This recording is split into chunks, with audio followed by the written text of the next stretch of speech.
নমস্কাৰ বন্ধু বান্ধৱীসকল, আপোনালোকক পুনৰবাৰ স্বাগতম জনাইছোঁ আপোনালোকৰ এডুকেশ্যনেল ইউটিউব চেনেল জ্ঞানবন্তিলৈ।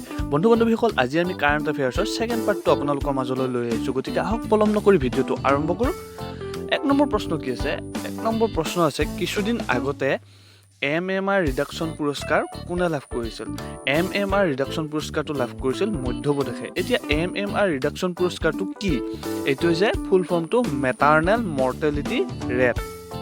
মানে কি, এইটো যেতিয়া শিশুসকল জন্ম লাভ কৰে তেতিয়া 1000ৰ ভিতৰত কিমানগৰাকী মাতৃৰ মৃত্যুৰ হাৰ কমাব পাৰে তাকে লৈ এই পুৰস্কাৰটো দিয়া হয়। আৰু এই মাতৃৰ মৃত্যুৰ হাৰ মধ্যপ্ৰদেশে সকলোতকৈ কম কৰাৰ বাবে এই পুৰস্কাৰটো মধ্যপ্ৰদেশক দিয়া হয়। এতিয়া মধ্যপ্ৰদেশৰ এই পুৰস্কাৰটো কোনে দিয়ে? কেন্দ্ৰীয় স্বাস্থ্যমন্ত্ৰী JP নড্ডাই দিয়ে। নিশ্চয় মনত ৰ'ব আপোনালোকৰ। এতিয়া মধ্যপ্ৰদেশৰ আকৌ এনেকৈও আহিব পাৰে, মধ্যপ্ৰদেশৰ CM কোন? CM হ'ল কমল নাথ আৰু ৰাজ্যপাল লালজী টেণ্ডন। আপোনালোকে বন্ধু বান্ধৱীসকল মোৰ পইণ্টবোৰ আপোনালোকে বহি এটাত টুকি ল'ব। 2 নম্বৰ প্ৰশ্ন আছে, মধ্য পূব আফ্ৰিকাত আটাইতকৈ স্মাৰ্ট চিটি হিচাপে কোনখন চহৰক কোৱা হয়? এখন কি কোৱা হয়? Abu Dhabi. এতিয়া 3 নম্বৰ প্ৰশ্ন আছে, ভাৰতৰ বৰ্তমান চহৰ বিকাশৰ মন্ত্ৰী কোন? চহৰ বিকাশৰ মন্ত্ৰী হৈছে হৰদীপ সিং পুৰী।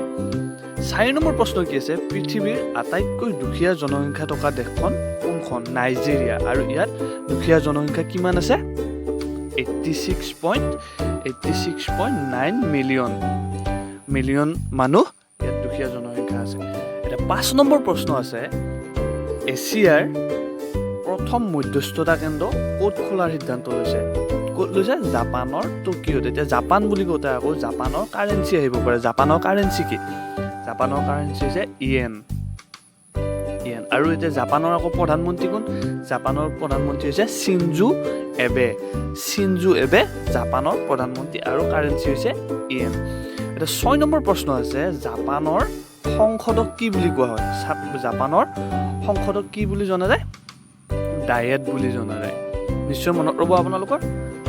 তেনেহ'লে 7 নম্বৰ প্ৰশ্নটো কি আছে, ৰেবিছৰ সংক্ৰামক ভেকচিন কোনে আৱিষ্কাৰ কৰিছিল? কোনে কৰিছিল বাৰু?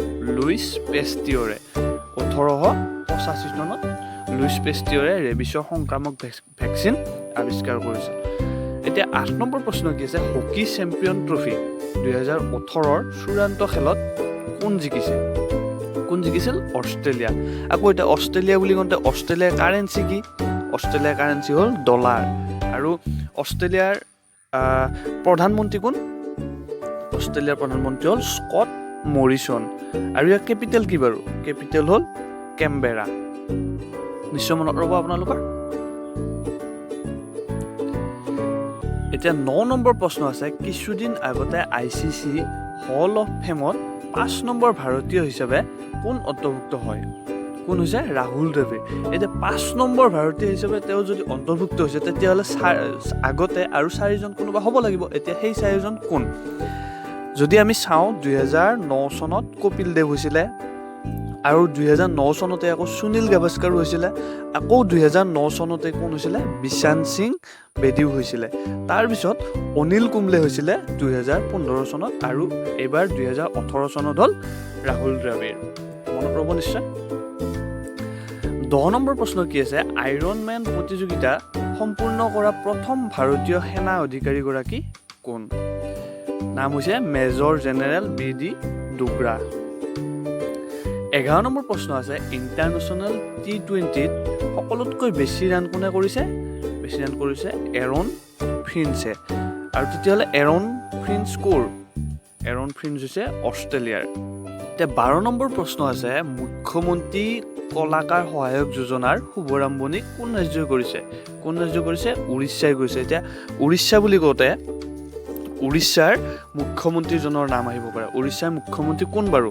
নবীন পাটনায়ক। আৰু গভৰ্ণৰ ৰাজ্যপাল কোন?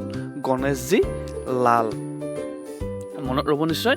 এতিয়া 13 নম্বৰ প্ৰশ্ন হৈছে, উৰিষ্যাৰ নেশ্যনেল পাৰ্ক দুখন কি?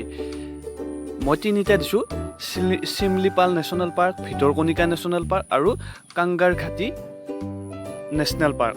এতিয়া এই ভিতৰকণিকা নেশ্যনেল পাৰ্কখন হ'ল এটা বিশেষ প্ৰজাতিৰ ঘৰিয়ালৰ বাবে বৰ বিখ্যাত।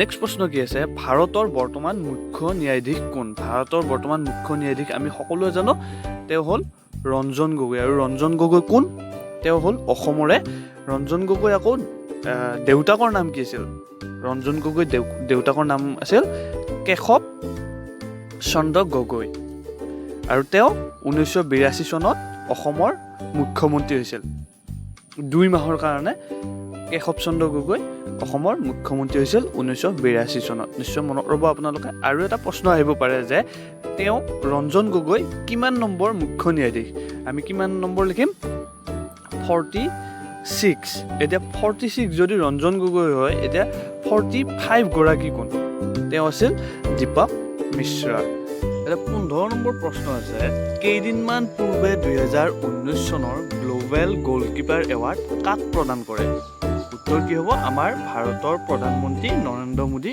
ডাঙৰীয়াক গ্লোবেল গলকিপাৰ এৱাৰ্ড প্ৰদান কৰে এতিয়া কোনে প্ৰদান কৰে বাৰু এই Bill and Melinda Gates foundation নামৰ এটা ফাউণ্ডেশ্যনে এই বঁটাটো প্ৰদান কৰে আৰু কিহৰ বাবে প্ৰদান কৰে স্বচ্ছ ভাৰত মিছনৰ বাবে এই বঁটাটো তেওঁ প্ৰদান কৰে এতিয়া এই যিটো Bill and Melinda Gates foundation এইটোৰ হেডকোৱাৰ্টাৰ হৈছে ৱাশ্বিংটনত আৰু ই কিহৰ কাম কৰে মানে কেনেকুৱা ধৰণৰ কাম কৰে এইটো কি এই ফাউণ্ডেশ্যনটোৱে হেল্থ এডুকেশ্যন আৰু পভাৰ্টি অৰ্থাৎ দৰিদ্ৰতাৰ ওপৰত কাম কৰে তেওঁলোকে বুজি পালে নিশ্চয় আহক নেক্সট প্ৰশ্ন কি আছে কিছুদিন পূৰ্বে দাদা চাহেব ফাল্কে বঁটা কাক প্ৰদান কৰা হয় এইটো আমি গমেই পাইছোঁ কোন অমিতাভ বচ্চনক আৰু অমিতাভ বচ্চনক এইবাৰ 2019 চনত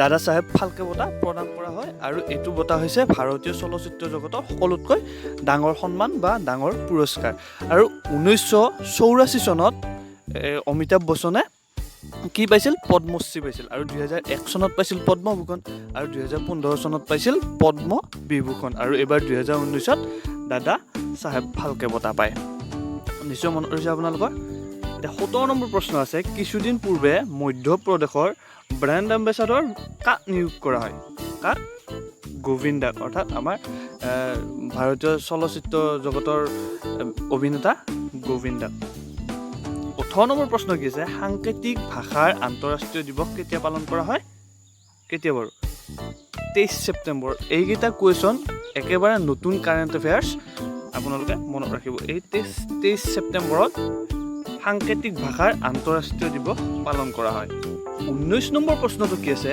কোন ৰাজ্যত দ্বিতীয়খন ডাঙৰ ৰেলৱে অভাৰব্ৰিজ তৈয়াৰ কৰা হয় কোন ৰাজ্যত বাৰু এইটো পশ্চিম বংগত আৰু পশ্চিম বংগৰ মুখ্যমন্ত্ৰী কোন মমতা বেনাৰ্জী আপোনালোকে মনত ৰাখিব আৰু ৰাজধানী কি কলিকতা এইটো আপোনালোকে মনত ৰাখিব গতিকে 20 নম্বৰ প্ৰশ্নটো কি আছে 20 নম্বৰ প্ৰশ্ন আছে বৰ্তমান ভাৰতৰ নিৰ্বাচনী আয়ুক্ত কোন এই প্ৰশ্নৰ উত্তৰটো নিশ্চয় আপোনালোকে জানে সেইবাবে মই আপোনালোকৰ বাবে এই প্ৰশ্নটো এৰিলোঁ আপোনালোকে মোৰ কমেণ্ট বক্সত উত্তৰটো লিখি জনাব আৰু যদি নোৱাৰে মই নেক্সট ছেশ্যনত আপোনালোকৰ বাবে উত্তৰটো দিম গতিকে বন্ধু বান্ধৱীসকল আজিলৈ ভিডিঅ'টো ইমানেই আছিল ধন্যবাদ জয় হিন্দ জয় আই অসম